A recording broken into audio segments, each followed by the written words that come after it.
Single-family homes have been on a pretty steady decline ever since March 2025. The benchmark price is now $755,000. It's down 1% from last year, which is $7,000, down $6,200 from last month, and we're down almost 2% or $14,000 from the highs or the peaks that we saw in March 2025. Now, this is not the case in every single quadrant. Some quadrants are a lot more aggressive than others, but let's dive into that and figure out where these declines are coming from. My name is Adam Fyfe, your Calgary Realtor. Like I say in every single video, there's links in the descriptions for you to go through. You want to read the PDF report. You want to go and look at your neighboring sales in your community. I can help get you set up on that. All you need to do is just reach out and we can get you registered. You want to go on the MLS. You want to browse that. You want to look at the data. You want to figure out how this is going to reflect your personal situation rather than looking too high level. Go ahead, book a call, 15, 30, 60 minute, whatever the case might be. Or you're curious of what your home could be valued at in today's market, there is a link in the description for that. Now, let's dive in and figure out what's going on with single family homes here in Calgary. Detached home sales eased to 995 units in August, while new listings rose to 1748 units, keeping the sales to new listings ratio below 60%. This prevented any significant shift in inventory, as the 3,051 units were the highest levels reported since August 2020. Higher inventory levels and easing supplies have helped balance out the detached market. However, districts like North and East are experiencing buyer's market conditions. The unadjusted benchmark price in August was $755, but down nearly 1% over last month's and last year's levels. While prices have eased, there is significant variation depending on location. Compared to last year, prices reported the largest declines in Northeast and East District at 5%, while prices in City Center were over 2% higher. As many of the adjustments have occurred over the past few months, year-to-date Calgary prices remain 2% higher than last year. So the year-to-date is still higher than last year, even though we're seeing some steady declines down. So there's some huge variations, which is cool. Like, it's very interesting. You can't just look at this entire number and say that this is it across the entire city. Obviously, it's the average, but you really want to break it down for your personal situation because everyone is in a different circumstance, right? So we have seen a pretty steady decline down, dropping around, like I said, $15,000 from the peaks that we saw in March. This was the highest the benchmark price in Calgary has ever been. Right? We've hit around 3,000 homes left over at the end of the month, which is the inventory, which has stayed relatively flat, but we are noticing a slow decline going to continue to go down into the winter months this year. Now, when we start to break this down, let's start with the sales, right? Year-to-date sales. Look at the craziness that we saw in 2021, 2022, 23, 24 were the same. Now, I wonder if history is going to repeat itself, where 2025 and 2026 might be similar. Now, Calgary's growing. There's a lot more options for us nowadays, so we're going to see hopefully an increase in the sales activity, but the price points in 2021 and 2022 were significantly less than what we saw, spurring up a lot of activity in this market and kind of took us to where we are today. Right? So when you start to look at the actual sales themselves, you can see that there's still a decent amount of activity in the higher price ranges, and it's definitely dwindling down in the lower price ranges, considering that the prices have gone up significantly, especially since these years here. Like, look at 2022, 2023, with 2,500 sales to this point, 3,000 sales at this point, all within very affordable price ranges, which is why Calgary went through such the craziness that it did, right?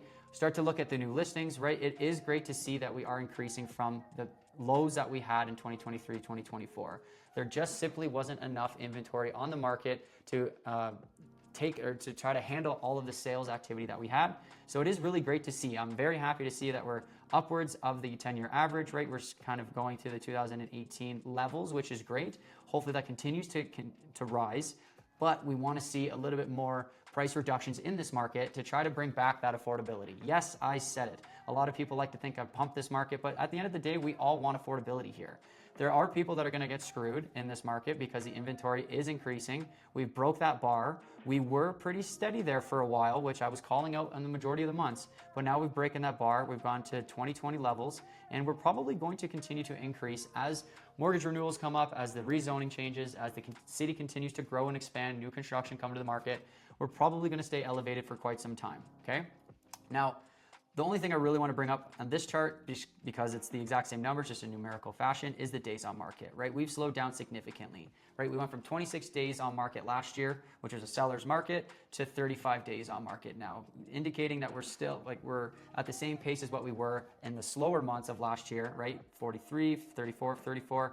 and we're going to most likely get into those 40s relatively soon here as the market continues to slow down. There is a rate announcement this month, which might spur up a little bit of activity. It is suggested that they're most likely going to do some sort of reduction. I'm not an economist, I'm not a mortgage broker, this is just the reports that I read. So that might spur up a little bit of activity in the later months of September, but we might not notice that activity in the numbers until October, right? So when we start to break down the market here, a really good indicator is months of supply, right? How long would it take for that quadrant to clear out its product for the exact same amount of activity with the amount of listings that are there? So we can see that 2 months is still seller's market balanced territory. Obviously, we've come up from those hot sellers markets, right? We were at 1.5, 1 month for some areas in Calgary last year, which was insane. Now we're starting to balance out. But you start to see some quadrants like the north, the northeast, and the east, and the city center for that matter, all in balanced territory, with the northeast leading the charge, going a lot faster into buyer's territory, indicating that we're probably going to see more price reductions in these areas than the others. Even though when looking at that one report, City Center actually saw an increase compared to last year where others didn't. So when we start to look at this, right, you can start to see that the year over year price increase or decreases. I said increase, didn't I? I meant decrease. What was that actually even referring to? Let's go back up here. As many of the adjustments have occurred over the past few months, year to date. No. Where's the city center? Compared to last year, while prices in the city center were over 2% higher. What was that referring to? Now I'm curious. Year over year benchmark price change. Detached. Here, 2% increase. But when we go over here, year over year growth in August, it's a decrease. Now, I sometimes make mistakes, don't get me wrong, but when there's mistakes here too. So sometimes it's the blind leading the blind. So you got to cut me a little bit of slack here. So with that in mind, we are noticing price reductions all throughout the city, which is here. But then when we go here, we're noticing a small price increase. So I actually should reach out to the Calgary Realtor board about that and figure out what the hell's going on that one. But with that in mind, I'm just going to skip that because you know what? You've heard me say it a bunch of times. If you want your home valued at, you want to know what your listings are being sold in your area, you want to see what the price decreases are and how much they're actually selling for and less. It's free for you to use. You can create your own account. I'll happily set it up for you. Just reach out, shoot me an email. I'm all good with that. So with that in mind, this is fascinating. There's actually a discrepancy here, which is interesting because I wonder if they're two different data sets. So this is a Northwest 0.14, which looks very similar to that. I'm stumped. So with that in mind, let's start to break it down into the communities here. Apologies for that. Hopefully I have an update for you on the next video. So when we start to look at this here, right, we start to see still a fairly healthy amount of sales to new listings ratios, right? You see quite a few over 60%, right? You look at West, you look at South, you look at City Center and Northwest, they're all, and Southeast especially, all above 60%. But you do have the outliers of Northeast, North, and East, which is surprisingly the most affordable product types in Calgary. As an example, East Calgary still, you gotta look at the benchmark attributes, but for those attributes, it's $506,000. And they're seeing some of the most aggressive price decreases. So when you talk about affordability in Calgary, it's still there. It's still alive. It's still well. You just got to find the deals, right?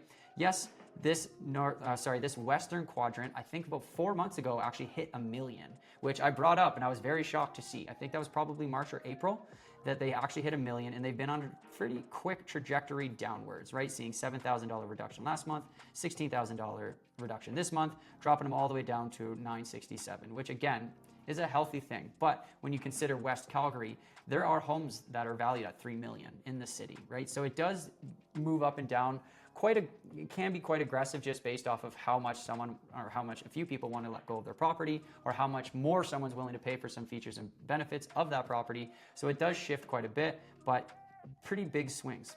Now, with that in mind, you can see that the city center is a higher benchmark price than the West, but you have to, again, put it into the benchmark attributes. Let's see if I have them open here. Go over here, move that down, go to city center, detached, right? The house in the city center is 1955, where the year built for West is 2000.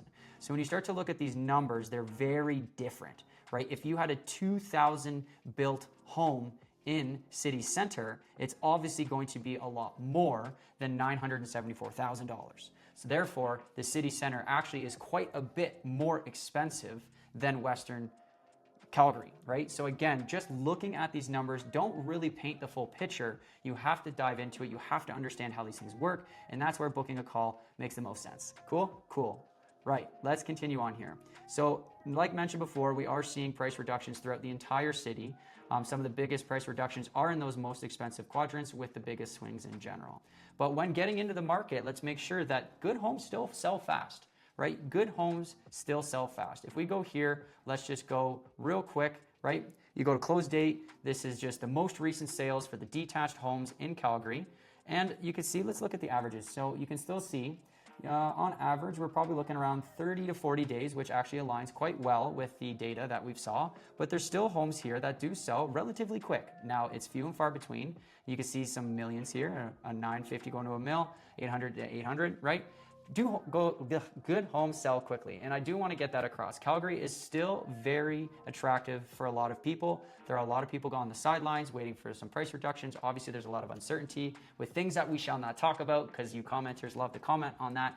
And yeah, so where I'm getting at, hold off if you want to hold off. That's totally fine. You can see that there's a lot of price reductions here in a sense of the sales to list price and the percentages, but the market is still moving. It is not crashing. It's not correcting yet. It's pulling back, okay? And we're noticing it more aggressive in some areas than others. Now, obviously, we're in the negatives here, which is a welcoming sign for a lot of people, right? If you look at this, just this simple graph, we've been in the positive for about 4.5, 5 years, right? So yes, it is great to see that we are starting to but go through that cycle and start to pull some of that price point down a little bit to make it, again, more affordable for people. I don't know how long it's going to last. It's not going to be forever. It could be a year. It could be 3, right? It really depends on some things that are outside of my knowledge and understanding with the economy, but Calgary market is still moving. Yes, of course, it is correcting. Yes, of course, it is pulling back, but it's not at those correction territories quite yet. We'll see what happens over the winter, and we'll see what happens in the spring of next year. So with that in mind, thank you very much for watching. If you have any questions, please go ahead and comment them below. I love to read all of the answers and all of the questions. I do plan on getting a lot more into the economic side of things with different charts. I've really concentrated on this stuff for the last little while, so I've called this out last time. If you have any sort of subscriptions that you like, if there's any sort of websites with news articles that you really enjoy to consume, even if you pay for them, send them to me. I'll put my email on the screen. Send me these different things that you use because I do want to start to create small tidbits, clips of different things going on in Alberta to try to showcase a little bit more about why I believe Alberta is positioned for growth over the long term. Yes, of course, we're going to see some sort of pullback here. We're going to slow down going into the winter, going right into 2026. It's pretty obvious. The next question is, will Alberta be able to prop us up enough, the economy prop us up enough to not have any sort of correction, to not have a crash? But we will have to wait and see, and we'll go and look at those charts together as I record more content going in through the months. So thank you very much. We'll see you on the next one. Peace.